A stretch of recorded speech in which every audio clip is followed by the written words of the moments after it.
entertaining ideas and things that they can bring to their potlucks and their festive events. And I thought it'd be fun to do a dish that sort of makes or takes its idea from the smoked ahi dip that we sell so much of that is so popular. I love that smoked ahi dip.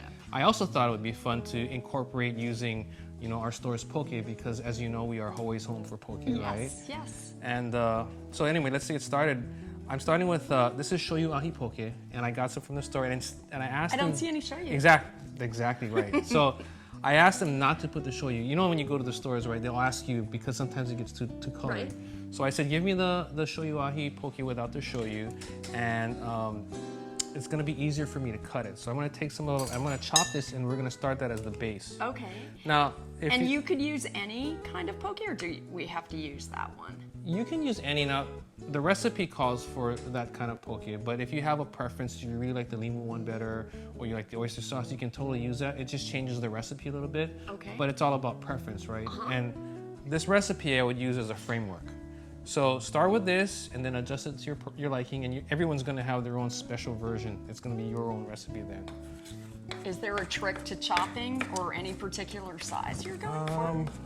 That's a judgment call, I think. I'm looking for something that, you know, when we have the whole, you know, we're making a dip or a spread. So I want to make sure the pieces are kind of a small enough size so that I could spoon it onto a piece of lavash or a piece of bread or even a chip if I was going to do that, and not be really clumpy. But we don't want to be mushy either, I'm guessing? Yeah, I mean, my personal preference is you don't want it to be really, really small so that you can't even tell it's there. Okay. So I wouldn't go as small as, say, tartare, you know, but I want them to be maybe 1/4 of an inch, and you can have a few pieces bigger and a few pieces smaller.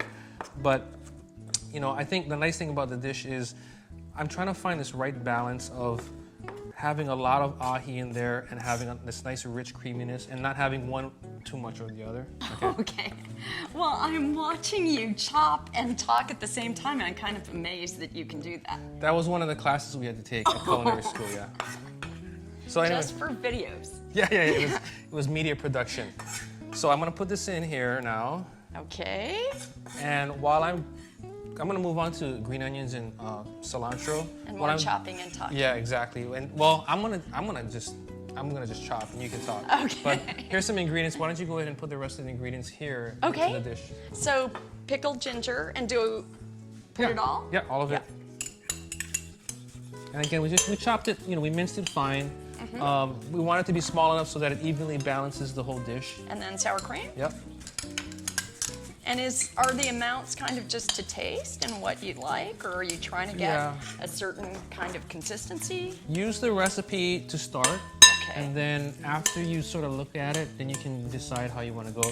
I mean, one of the things you can do is if you're looking to kind of like stretch it a little bit, I'd go a little bit heavier on this, you know. But other than that, it's a preference. And then would this be something that you make up right when your guests arrive, or could you make it early and let it sit in the fridge? This is one of those dishes that you can totally make ahead of time, and I would highly recommend doing that, because one of the big things I'm a proponent for when you're entertaining is do dishes you can do way ahead of time so that you can focus on entertaining and having fun. So I would totally do this ahead of time. It looks so good. That said, if it's coming together at the last minute, that's fine too. It's a delicious dish made right then and there. It's delicious if you let it sit a little bit. If you let it sit, all that happens is you just get a little bit more flavor development. Okay. And could I add other things in here if I wanted? This is a base recipe, and just, you know, if you wanted to, you know, later on, if you wanted to experiment with sriracha or something like that, I think it'd be interesting. Oh, wow. If you wanted to put masago, that could work. So it's one of those. The sky's the limit, you know. So you might make it the first time and try it, and then see what you wanted to add. Yep. One thing I wanted to mention is, you know, cilantro. I'm gonna get ready to chop this, but sometimes people tend to they'll cut it here and they'll use this and then throw this away. Because this is a tender herb and it's very, very, you know, it's not woody, you can use the whole thing. So I'm gonna go ahead and really finely slice the stems here. Okay. But we're gonna use this in the mix here. Oh, wow. And does that have more flavor than the leaves, or? No, I think the flavor is the same. It's just a different texture. It's a little bit, it gives you a little bit more crunch. It's almost like if you had fine celery. And again, on cilantro, because it's a tender herb, you know, you don't have to, when I get to the leaves here, I'm just kind of roughly just starting to chop it. So it doesn't have to be too terribly finely minced? I don't think it does, unless you think you have guests that are, you know how That cilantro... can't chew? No. Well, it's the cilantro thing. It's one of those love it, hate it kinds of things, right? Oh, So I mean, okay. and to that point, you know, if you have guests that are really sensitive to the cilantro, you could omit it. I think it tastes great. I think it really I freshens the love dish. cilantro. So Makes it taste so yeah, it freshly really made. brightens it up. So I'll put that in there. What other herb could you use if you didn't want to use cilantro?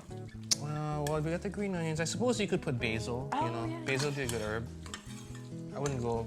Maybe you could put some very This finely looks minced so good. lemongrass. Okay, so we're gonna put. I'm eyeballing this. This is.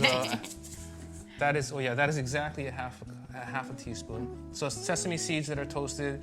We're gonna put some togarashi spice in here. And how much of that would you use, just based on taste? Yeah, by taste. I start with a pinch, or what equivalent of a pinch is.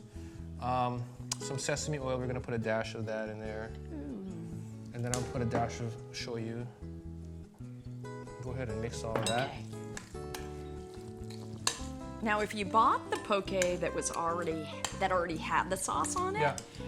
I know it would be messy chopping, as you said, Yeah. but then you just maybe wouldn't add the additional shoyu Yeah, and sesame. yeah, exactly. It would be a little bit messier. The other thing you can do is, I've done this before, is you can do it in a food processor.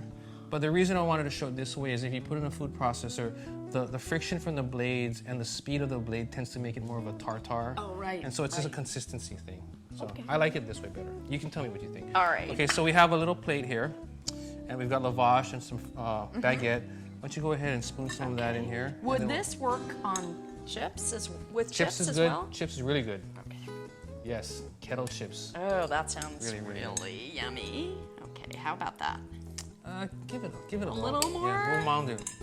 Make it look opulent. One thing is, if you're gonna do the recipe, I would buy 2 or 3 times as much as you think you're gonna need, because once people start having this, it starts with a little bite and then it turns to a big shovel after a while, because I think it's delicious. So if you made some and then you ran out, you could actually whip it up pretty quickly. Very quickly, yeah. So we'll put some garnish here, little sesame seeds, a little dash of togarashi. Maybe I'll take a little sprig of, you know,